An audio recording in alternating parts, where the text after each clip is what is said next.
সড়কের সংস্কার কাজ ধীরগতিতে চলায় চরম দুর্ভোগে পড়েছেন এলাকাবাসী। প্রায় ৫ কিলোমিটার দীর্ঘ এই সড়কের বড় অংশই এখন খানাখন্দে ভরা।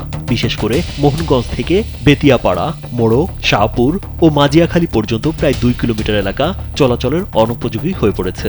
তারা কালভার্ট কাটে দেখছে, আমরা দানা আটা করতে থাকতেছি। এই জন্য ধুলা বালু বহুত আমাদের রোড চলাফেরা আমাদের বহুত ক্ষয়ক্ষতি হচ্ছে।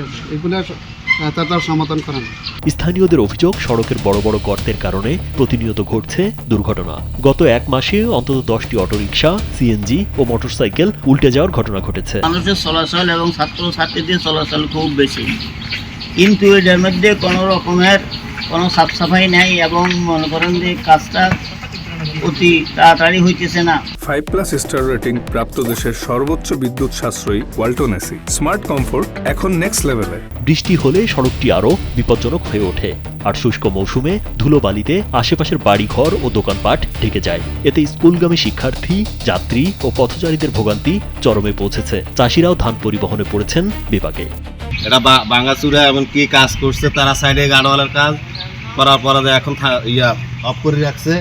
আর দুলা বালু পাশে বাড়িঘর দুয়ার আছে, এটি নষ্ট হয়ে যেতেছে, দোকানদাররা বহুত কষ্ট পাইতেছে।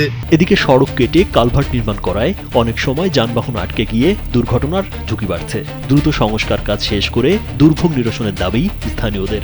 রাস্তার অবস্থার কারণে গাড়ি চলাফেরা করতে অনেক অসুবিধা। এই যে অঞ্চলের মানুষের অনেক দুর্ভোগ, এবং কি যে একটা সামনে একটা ব্রিজ হইতেছে, ওই ব্রিজটা ভাঙার পরে রাস্তা এমনিই বন্ধ, আর বাইপথ করছে, বাইপথে রাস্তাটা একবারে চিকন। এ বিষয়ে ঠিকাদারি প্রতিষ্ঠান মেসার্স নিপা অ্যান্ড ম্যাগনা লিমিটেডের স্বত্বাধিকারী মোহাম্মদ ইমতিয়াজ আরাফাতের মুঠোফোনে একাধিকবার কল দিলেও যোগাযোগ করা সম্ভব হয়নি।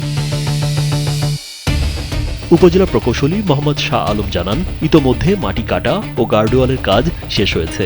তবে তেল সংকটের কারণে কার্পেটিং কাজ শুরু করা যায়নি। দ্রুত কাজ শেষ করার আশ্বাস দেন তিনি।